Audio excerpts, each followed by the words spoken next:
আজকে মাইক্রোসফট ওয়ার্ডের ইনসার্টের header and ফোটার নিয়ে আমরা আলোচনা করব। তাহলে গত ক্লাস ছিল লিঙ্কসের কাজ, হাইপারলিঙ্ক, বুকমার্ক এবং ক্রস রেফারেন্স, যেটা শেষ করছি। আজকে হেডার অ্যান্ড ফোটারের কাজ। তাহলে এটা মোটামুটি ইম্পর্টেন্ট আছে। যেমন আমি একটা ডকুমেন্টস, একটা ফাইল ওপেন করে দেখাচ্ছি তোমাদেরকে। এই যে এটা একটা ফাইল, এই ফাইলটা প্রায় কত পেজ আছে তোমাদেরকে বলে, 1 থেকে 16 মানে 16টা পেজ আছে এখানে। মানে এই ফাইলের মধ্যে 16টা পেজ আছে। আমি যাচ্ছি আমার প্রতিটা পেজে, আমার এই প্রতিটা পেজের উপরে আমার প্রতিষ্ঠান নামটা হেডলাইন আকারে থাকবে। কি আকারে? হেডলাইন আকারে থাকবে। তখন আমি কি করব, হেডলাইন আকারে দেওয়ার জন্য আমি এখানে এসে হেডার অ্যান্ড ফোটারটা ব্যবহার করব। তোমাকে আগেই বলে দিই, তুমি হেডার মানে উপরে হেডলাইন হিসেবে কোনো কিছু দিতে চাইলে এটা হেডার, আর নিচে যদি আমরা হেডলাইন আকারেও যদি কোনো কিছু দিতে চাই, কোনো লেখা লিখতে চাই, তাহলে আমরা ফোটারটাকে ইউজ করব। যেমন ধরো আমি চাচ্ছি আমার এখানে কয়টা পেজ, তুমি একটু ছোট করে দেখি, আমার অনেকগুলো পেজ আছে। আমি যে প্রত্যেকটা পেজেই আমার কি থাকবে, উপরে আমার প্রতিষ্ঠানের নামটা থাকবে, পুরো প্রতিষ্ঠানের নাম institute of computer and mobile technology. নিচে লেখা থাকবে যে নিচে এখানে লেখা থাকবে আমার প্রতিষ্ঠানের অ্যাড্রেস, যেমন ধরো রানীহাট, রাজানগর, রাঙ্গুনিয়া, চট্টগ্রাম। ফোন নম্বর থাকবে, ইমেল অ্যাড্রেস থাকবে, ওয়েবসাইট থাকবে, সব কিছু এখানে আমি নিচে দিয়ে দিব। তো সেটা শুধু এক পেজে না, প্রত্যেকটা পেজে। আমার যদি এখানে 100টা পেজও থাকে, প্রত্যেকটা পেজে এই কাজটা হয়ে যাবে। তাহলে এই কাজটা খুব ইজিলি কীভাবে করবো আমরা, হেডার অ্যান্ড ফোটার দিয়ে। তাহলে আমি দেখো হেডার অ্যান্ড ফোটারের কাজটা শুরু করি। এখন আমি এখানে গিয়ে হেডার দিলাম, হেডার গেলাম। হেডারে যখন ক্লিক দিব, এখানে হেডলাইন, বিভিন্ন স্টাইলে হেডলাইন ইউজ করা যাবে। তোমার এটা একটা নর্মাল একটা স্টাইল, এই অবস্থায় একটা হেডলাইন দেওয়া যাবে। টাইপ টেক্সট এখানে এই সিস্টেমে হেডলাইন দেওয়া যাবে, এই সিস্টেমেও হেডলাইন দেওয়া যাবে, এই সিস্টেমে হেডলাইন দেওয়া, এখানে ইয়ার সহ আছে। একটু নিচে আসি, এই সিস্টেমে হেডলাইন দেওয়া যাবে। আর একটু নিচে আসি, এই সিস্টেমে হেডলাইন, এই সিস্টেমে হেডলাইন। অনেকগুলো স্টাইল আছে এখানে, তুমি যে স্টাইল তোমার পছন্দ, যেমন এইগুলো মানে এগুলো হেডলাইন। এখানে document title, document subtitle, type the author name, মানে এখানে দিবা। মানে এভাবে 3 লাইনে কি দিতে পারবা, হেডলাইন ইউজ করতে, 3 লাইনে হেডলাইন ইউজ করতে পারবা। তো অনেকগুলো হেডলাইন আছে, তোমার যেভাবে ভালো লাগে একদম নিচে এসেও কিন্তু কি করা যাবে, এরকম কি দেওয়া যাবে। এই যে এরকম এই ধরনের হেডলাইনগুলো ইউজ করতে পারবো, তোমার যেভাবে মন চায় তুমি এইভাবে হেডলাইনগুলো দিতে পারবে। এই যে দেখো অনেক সুন্দর সুন্দর হেডলাইন আছে, এই যে এগুলো হেডলাইন, এগুলো হেডলাইন এইভাবে। তো আমি যদি বলি আমি এই ধরনের হেডলাইন দিব, এইভাবে দাও। যদি বলো না কালারিং দিব, তাহলে কালারিং দাও। এই কালারিং আমি এটা নিলাম, তোমাদের বোঝানোর সব সুবিধাতে এটা নিলাম। দেখো প্রত্যেকটাতে কি হয়ে গেছে, অ্যাড হয়ে গেছে। এই দেখো প্রতিটা পেজে কি হয়ে গেছে, ওই যে হেডলাইনগুলো কি হয়ে গেছে, অ্যাড হয়ে গেছে। ঠিক আছে, আচ্ছা। তো আমরা দেখি হেডলাইন, যে কোনো একটা হেডলাইন যেখানে যাই না কেন, এখানে আমরা হেডলাইনে গিয়ে এখানে যেমন ধরো আমি আমার প্রতিষ্ঠানের নামটা লিখবো। ঠিক আছে, তাহলে institute of computer and mobile technology ICMT। এখানে এসে ইয়ারে গিয়ে, এটা ইয়ার সহ যুক্ত আছে, এখানে এসে ইয়ার আজকে তারিখ বা টুডে আজকে তারিখ দিয়ে দাও। আজকে 2025 বছরটা দিয়ে দিলাম। তারপরে এটা কন্ট্রোল A দিয়ে সিলেক্ট করো, তারপরে কন্ট্রোল B দিয়ে বোল্ড করে দাও, এবং সাইজে গিয়ে একটু আস্তে আস্তে বড় করে দাও, এভাবে বড় করে দাও। দিলাম, দেওয়ার পর তুমি দেখো হেডলাইন যুক্ত হওয়ার সাথে সাথে তোমার উপরে এই রিবনের সাথে নতুন একটা রিবন যুক্ত হয়েছে, দুইটা যুক্ত হয়েছে। একটা হচ্ছে ফরম্যাট, একটা হচ্ছে ডিজাইন। এগুলো আমি এখন দেখাচ্ছি না। হেডলাইনটা দেওয়ার পর আমি আপাতত বের হয়ে আসবো এখান থেকে, ক্লোজ হেডার অ্যান্ড ফোটার দিব। এখন তুমি দেখো খুব অল্পতেই কাজটা কিন্তু হয়ে গেছে। এই দেখো প্রতিটা পেজে কিন্তু তোমার কি হয়ে গেছে, প্রত্যেকটা পেজে এই যে হেডলাইন যুক্ত হয়েছে। নিচে এসে দেখো প্রতিটা পেজে হেডলাইন যুক্ত হয়েছে, কিন্তু এখানে দেখা যাচ্ছে এটা ঝাপসা, ওয়াশ আউট আকারে দেখাচ্ছে না।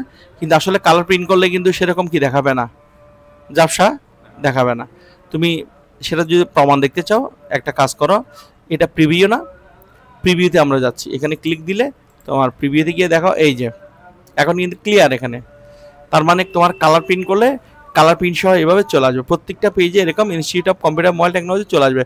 তোমার যতগুলো পেজ আছে প্রত্যেকটা পেজে দেখো, প্রত্যেকটা পেজে কি আছে, হেডলাইনগুলো দেওয়া আছে। এই যে দেখো আমি ছোট করে দিচ্ছি, প্রতিটা পেজে এরকম হেডলাইনটা কি করবে, শো করবে। ওকে, আচ্ছা। আমি যদি এখান থেকে ফিরে আসি, তাহলে ক্লোজ করে ফিরে আসলাম। তাহলে এখন কোন অবস্থায় গিয়ে দেখলাম, আমি প্রিভিউ থেকে দেখলাম। প্রিভিউ শর্টকাট কমান্ড তোমরা নিশ্চয়ই জানো, মানে এখানে প্রিভিউ কেমনে দেখতে হয়।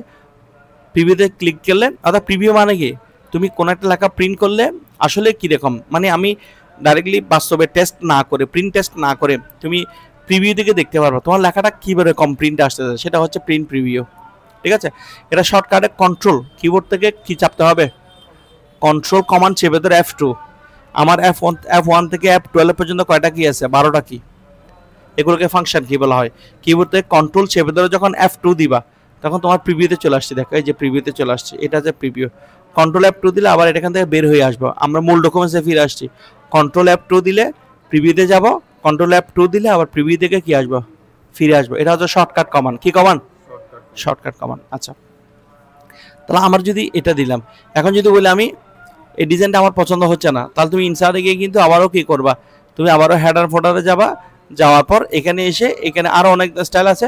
আমি যদি বলি আমি এই স্টাইলটা চাই, এইভাবে স্টাইলটা চাই, তাহলে এভাবে দিলে দেখো আমারটা চেঞ্জ হয়ে গেছে।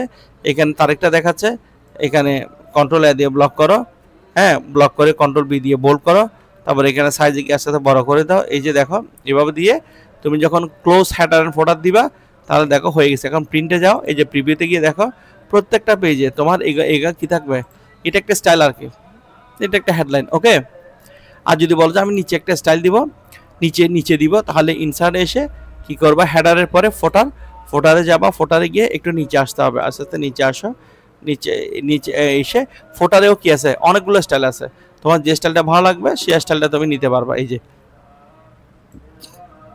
ফোনটা যেটা তোমার চুজ হবে সেটা নিবা। এটা একটা স্টাইল, এটা একটা আছে, আমি এটা নিলাম। এটা নিলে এই যে দেখো নিচে চলে আসছে, এই যে দেখো ফোটার, এই যে দেখো তারিখ সহ এটা স্টাইল আসছে।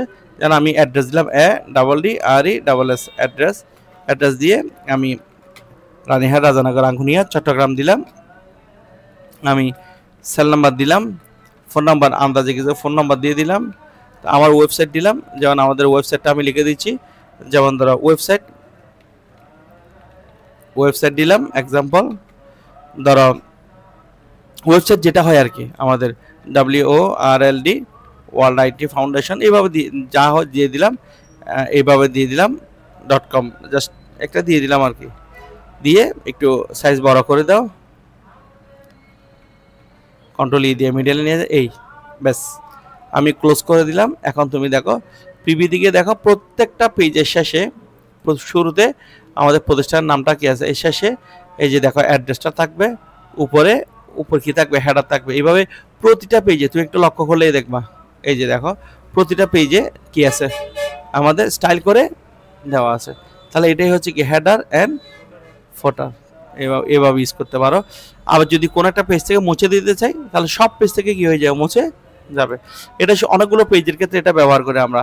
আর তার মুছবো কেমনে সেটা আমি একটু দেখাচ্ছি। ইনসার্টে গিয়ে হেডার অ্যান্ড ফোটারে তুমি যদি আবারও যাও, এখানে গিয়ে দেখো রিমুভ হেডার, এখান থেকে হেডারটা কি রিমুভ হয়ে গেল, এখানে কিন্তু আর নাই।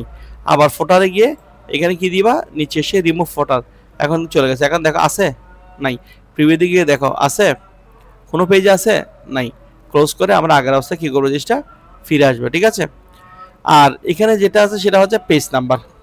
হেডার ফোটারটা কি, পেজ নাম্বার। আমি যে প্রত্যেকটা পেজে আমার ডকুমেন্টসে প্রতিটা পেজে আমার কি করতে হবে না, পেজ নাম্বার ইউজ করতে হবে। তো পেজ নাম্বার ইউজ করার জন্য আমি কি দিব, এখানে পেজ নাম্বারে যাব, পেজ নাম্বার কি এখানে কি আছে, top of page, bottom of page, page margin. অর্থাৎ পেজ নাম্বার দেওয়ার জন্য তুমি পেজের উপরেও দিতে পারো পেজের নাম্বার, পেজের নিচেও দিতে পারবা বটম অফ পেজ, পেজ মার্জিনের পাশেও পেজ নাম্বারটা দেওয়া যাবে। তা আমি যদি পেজের উপরে নাম্বার দিতে চাই, এখানে যাব, গিয়ে এখানে আমার পেজ নাম্বার এইভাবে দেওয়ার সিস্টেম আছে, এইভাবে দেওয়া, মাঝখানে দেওয়ার সিস্টেম আছে, ডান পাশে দেওয়ার সিস্টেম আছে, এইভাবে দেওয়ার সিস্টেম আছে, তারপর এখানে এই পেজ এইভাবে দেওয়ার সিস্টেম আছে। তুমি যেভাবে দিতে চাও জাস্ট ক্লিক দিবা, ক্লিক দিলে এই যে চলে আসছে। এবং ক্লোজ হেডার ফোল্ডার করো। এখন তুমি যদি প্রিভিউতে যাও দেখবে প্রত্যেকটা পেজের উপরে হালকা একটা ওয়াশ আউট করে একটা লাইন থাকবে এবং তার উপরে পেজ 5 লেখা থাকবে। এখানে তুমি দেখো এগুলো দেখো, এগুলো পেজ 10, এই যে পেজ 10 দেখা যাচ্ছে। প্রত্যেকটা পেজে কি আছে, আমার নাম্বারিংগুলো চলে আসে, এই যে দেখো পেজ নাম্বারগুলো চলে আসছে। ঠিক আছে, আর যদি প্রয়োজন না হয় ক্লোজ করে দিবা, করে দিয়ে এখানে আমরা যদি প্রয়োজন না হয় ইনসার্টে যাব, পেজ নাম্বারে আবারও যাব, এখানে পেজ নাম্বারে গিয়ে এখানে কি করে দিব, রিমুভ পেজ নাম্বার। আর যদি পেজের নিচে দিতে চাও এখানে বটম অফ পেজে গিয়ে এখানে পেজের নিচে দেওয়া যাবে। এই যে অনেক আছে, অনেক সুন্দর সুন্দর সিস্টেম আছে, তোমরা চাইলে এখানে এভাবেও দিতে পারো। এভাবে দিলে এই যে দেখো পেজ এইভাবে সুন্দর করে দিতে পারো। ক্লোজ করে দাও, প্রতিটা প্রিভিউতে গিয়ে দেখো, এই যে দেখো যেমন এখানে কি লেখা আছে, পেজ 4 অফ 16, মানে তোমার 16টা পেজ আছে, তার মধ্যে তুমি এখন 4 নম্বর পেজে কি করতেছো, অবস্থান করতেছো, এভাবে দেওয়া আছে। তাহলে এটাই হচ্ছে আমাদের পেজ নাম্বার দেওয়ার সিস্টেম। তাহলে আমরা এখানে কি করছি, হেডার দেখলাম, ফুটার দেখলাম এবং কি দেখলাম, পেজ নাম্বার দেখলাম, ঠিক আছে। এরপর যে গ্রুপটা আছে, গ্রুপটার নাম হচ্ছে টেক্সট গ্রুপ। এই টেক্সট গ্রুপের মধ্যে টেক্সট বক্স আছে, কুইক পার্টস আছে, ওয়াটার আছে, ড্রাফট কেব আছে, বিভিন্ন অপশন আছে। এগুলো নিয়ে আমরা কি করব, আবার কাজ করব, ঠিক আছে।